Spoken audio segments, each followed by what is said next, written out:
Good day, ma'am. My name is Julius Constantine Palmata. At ngayon na i-discuss ko ang Rule 5 hanggang Rule 8 ng Police Operational Procedure. Para sa Rule 5, Inter-Unit Coordination, Personal Coordination or by Official Representative. Team leaders of local police units operating outside their territorial jurisdiction and national support units shall coordinate personally or through an official representative with the police regional, provincial, or city police office with those jurisdiction the operation is to be conducted. Sinasabi lang dito na kailangan yung mga team leaders outside ng territorial jurisdiction at national support unit ay nagkakaroon ng koordinasyon kung saan man magkakaroon ng jurisdiction na pagkakantakan ng police operation. Coordination by filing coordination form. Prior to the launching of the operation except in cases where the formal in-writing inter-unit coordination cannot be made due to the nature and/or urgency of the situation, such as, but not limited to, cross-jurisdictional pursuit operation, coordination should be made formally using the prescribed coordination form, which shall be filed with the concerned operation center of the regional, provincial, or city office.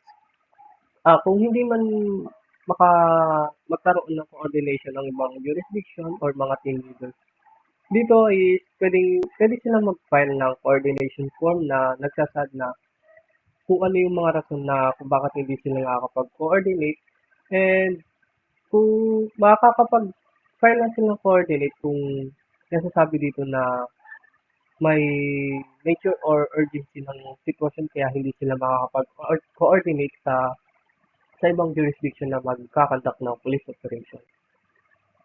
Coordination by practical available means of communication.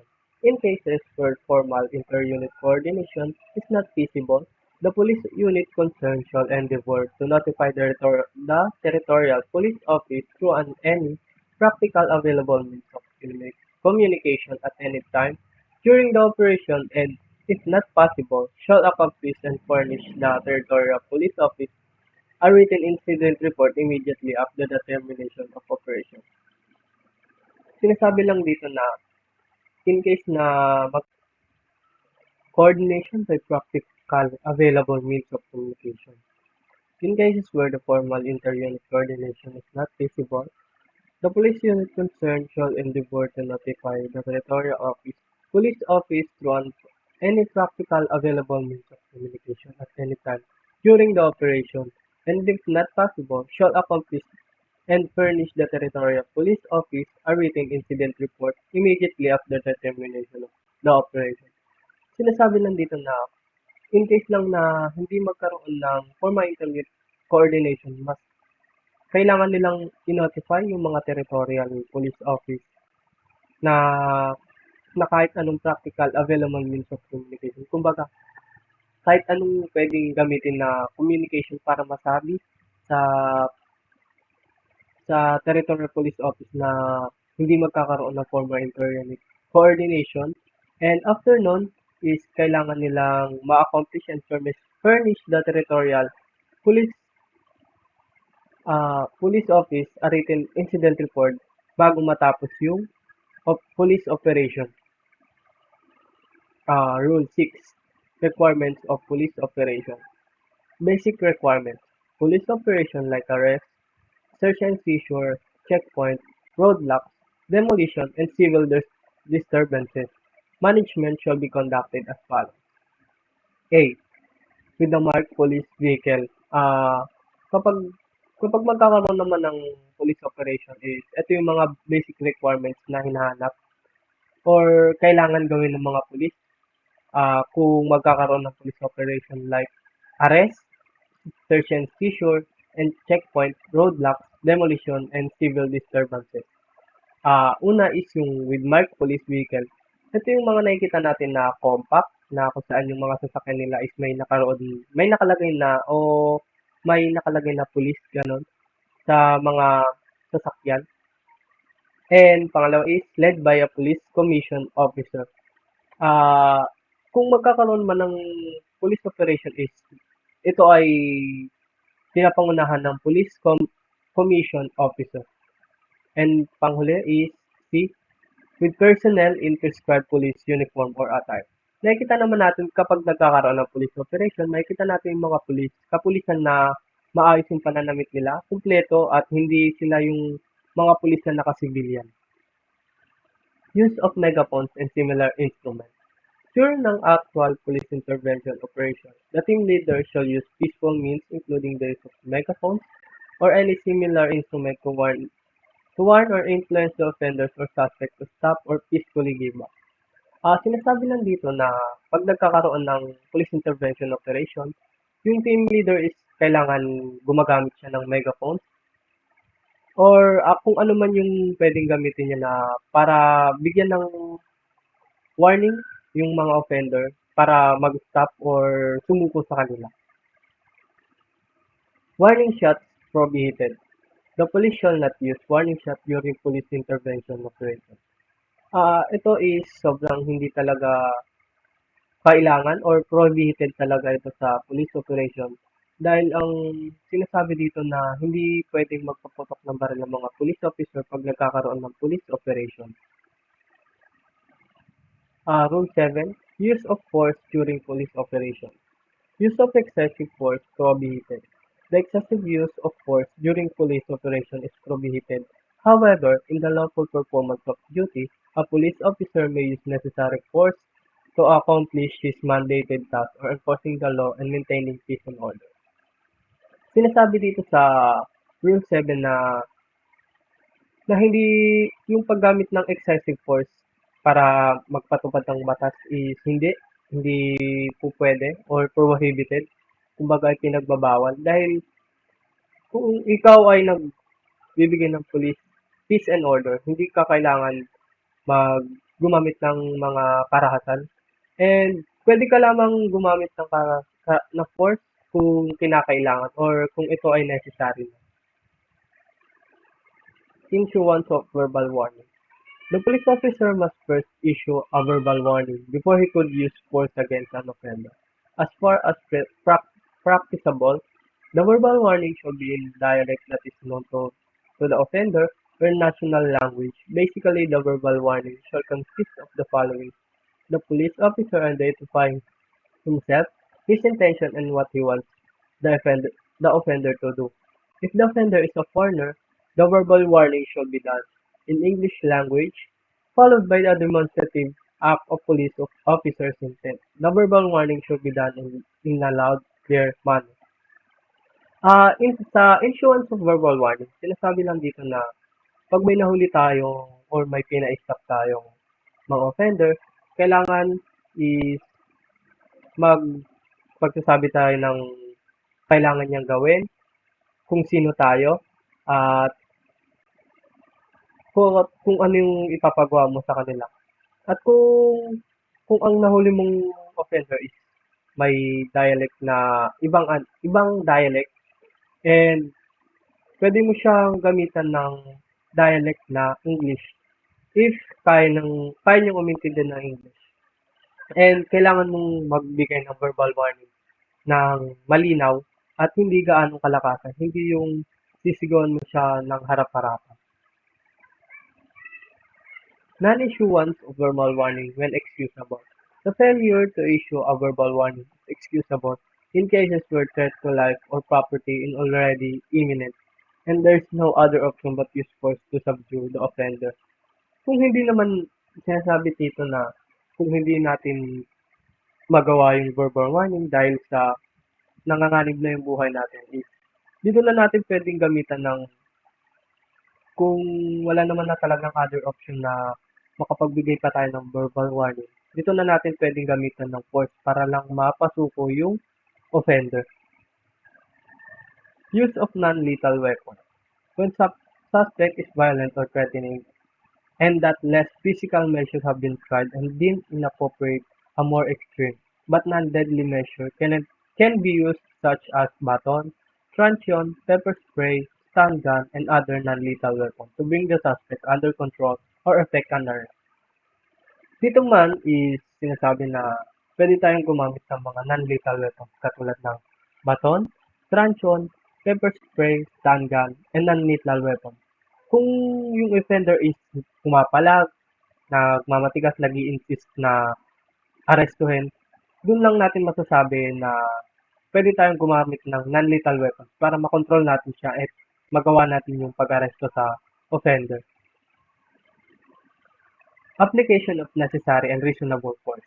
During confrontation with an unarmed offender, only such necessary and reasonable force should be applied as would be sufficient to overcome the resistance put up by the offender, subdue the clear and imminent danger posed by him, or to justify the force, act under the principle of self-defense or relative or defense of a stranger.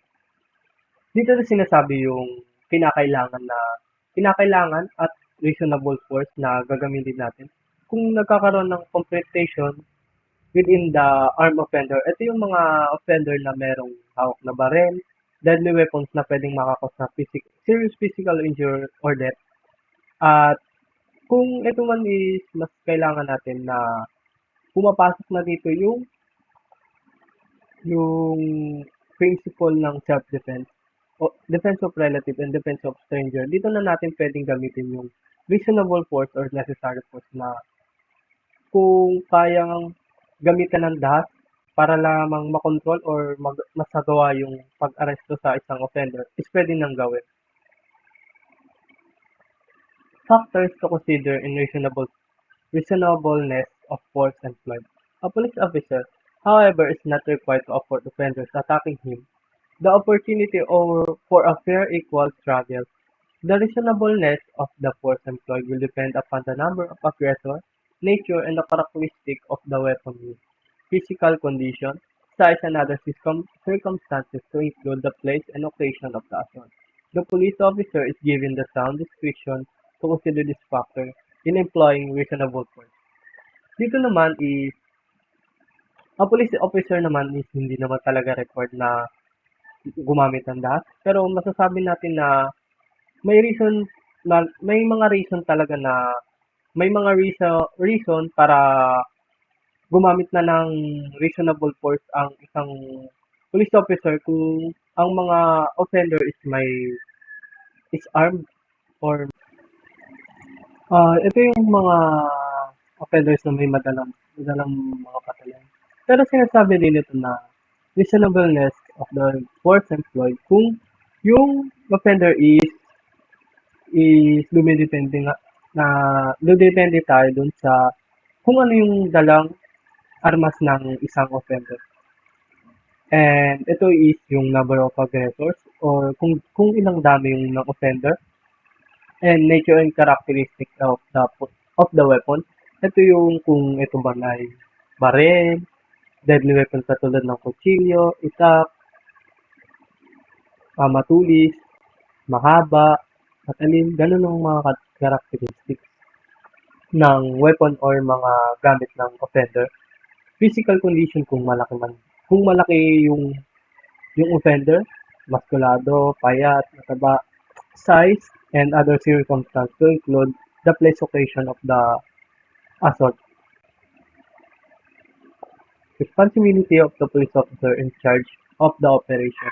The police officer was in charge of the police operation shall at all times exercise control over the police personnel in the area of operation and shall exhaust all possible means to apply necessary and reasonable force to protect lives, property during armed confrontation. Sinasabi dito na yung police officer in charge of the operation kailangan may kakayahan siya na kumontrol ng mga police personnel dun sa nasasakupan niyang police operation and alam niya yung mga kailangan gawin and ma-apply yung necessary and reasonable force to protect lives na kailangan niya na maisip yung hindi agad-agad na babara-bara siya na may makita siyang offender na once na makita is gagamitin niya ng reasonable force of necessary force. Kailangan niya pa rin na intindihin kung ano man yung mga circumstances na circumstances ng paggawa ng offender neto para masabi natin na pwede siyang gamitin ng necessary and reasonable force para lang makontrol at maisagawa ang pag-aaresto. Rule number 8. Use of firearm during police operation. Use of firearm when justified. The use of firearm is justified if the offender poses imminent danger, causing death or injury to the police officer or other person. The use of firearms is also justified under the doctrines of self-defense, defense of a relative, and defense of a stranger. However, one who resort to self-defense must face a real threat on his life, and the fair result to be avoided must be actual, imminent, and real. Unlawful aggression should be present for self-defense to be considered as a justifying circumstances. Sinasabi lang dito na kung gagamit tayo ng baril para lang ma-arresto yung offender is kailangan natin ma-justified kung talaga man yung offender is nag-i-imminent siya ng danger na pwede nating kamatay o pwede nating mapagmulan ng serious physical injury. And pwede nating gamitin yung baril if it also justifies under the doctrines of self-defense.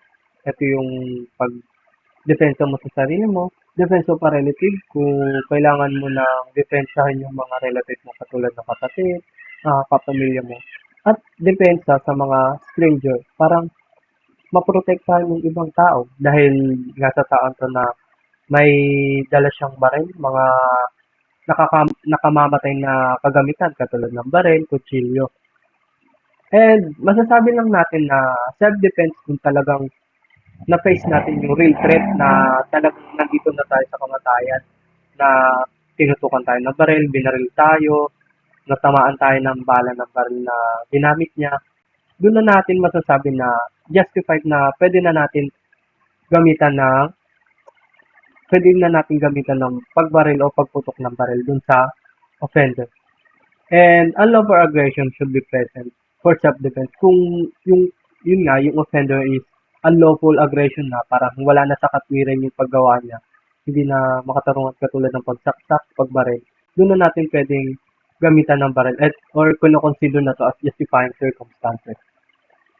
Firing at moving vehicles prohibited with exemption. A moving vehicle shall not be fired upon except when its occupants pose imminent danger of causing death or injury to the police officer or any other person, and that the use of firearm does not create a danger to the public outweighs the likely benefits of its non-use. Sinasabi dito na hindi natin agad-agad pwedeng barilin yung mga offenders na nasa sasakyan dahil nga ito ay offender, dahil may exemptions pa rin na pwedeng gawin or isipin na kung bakit hindi natin pwede silang barilin kahit na nasa sasakyan sila.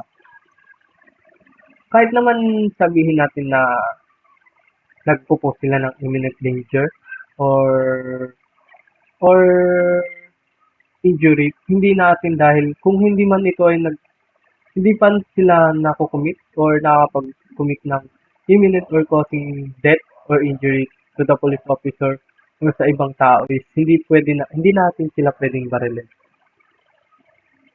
And kung sila man ay may bitbit na mga baril or mga deadly weapons and hindi naman nila ito ginagamit is ayun pa rin, hindi pa rin, exemptions pa rin yun para barilin sila or magpaputok ka ng baril patungo dun sa mga sasakyan nila. Parameters to be considered in firing at moving vehicle. In firing at a moving vehicle, the following parameters should be considered. The intent of the suspect to be harmed a police officer or other person. Sinasabi dito na ito na yung mga parameters to be considered para magpaputok tayo ng barrel dun sa mga sasakyan ng mga suspect or offenders. Una is intent of the suspect to harm the police officer or other person. Parang ito na yung pagpo-post or pagkakaroon nila ng intention na manakit ng ibang tao or mismo yung police officer na nandun sa police operation. Pangalawa, the capability of the suspect to harm the certainty the police officer or other person. Ito yung capability ng suspect or offender para manakit or magkaroon ng imminent danger sa buhay ng police officer or ng ibang tao. Pangatlo is accessibility or the proximity of the suspect from the police officer and other person. Sinasabi lang dito yung accessibility or the proximity or sinasabi dito yung tsansa na pwede nilang magawa sa police officer or sa ibang person. Kaya ito na yung mga parameters na pwede natin gamitin or i-consider para gamitan ng pagbaril yung mga sasakyan nila. At filing an incident report after the use of firearm. A police officer who fires his service firearm or weapon during a confrontation with an offender or offender must submit an incident report outlining the circumstances necessitating the use of his firearm. After gamitin ng police officer yung firearm niya sa paghuli ng offender, kailangan niya mag-file ng incident report na kung saan nakalagay dito sa incident report kung ano yung mga circumstances na nakita niya para magamit niya yung firearm niya sa paghuli ng offender. And ini-state niya rin dito na kung ano yung mga ginawa ng offender para lamang mapagamit siya ng baril niya at mahuli yung offender. And procedure after an confrontation. Immediately after an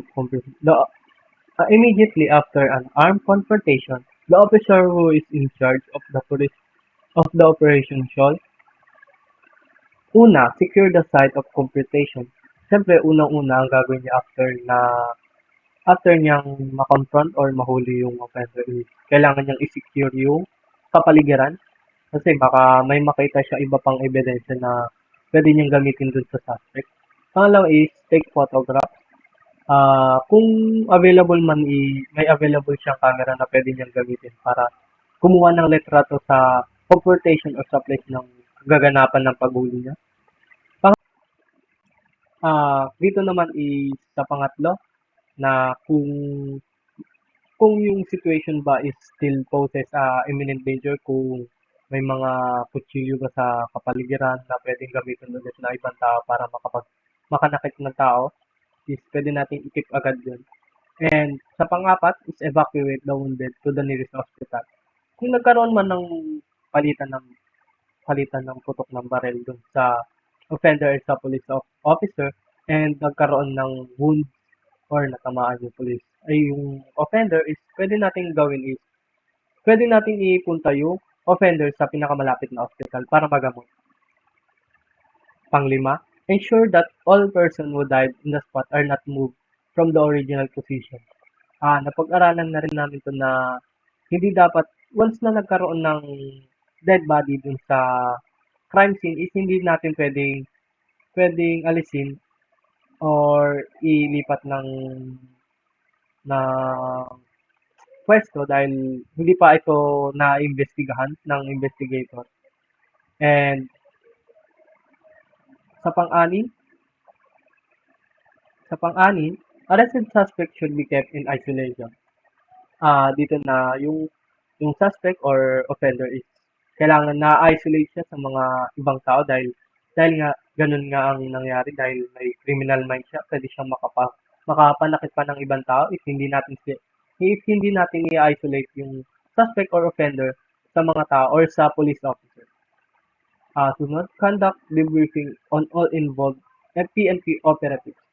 Ito na yung pagsusulat or pag-write niya ng mga pangyayari dun sa police operation or confrontation niya sa isang offender. Submit after operation report. Ito na yung sinasabi na magre-report na siya. Gagawa na siya ng report after ng confrontation or the police operation na nangyari doon.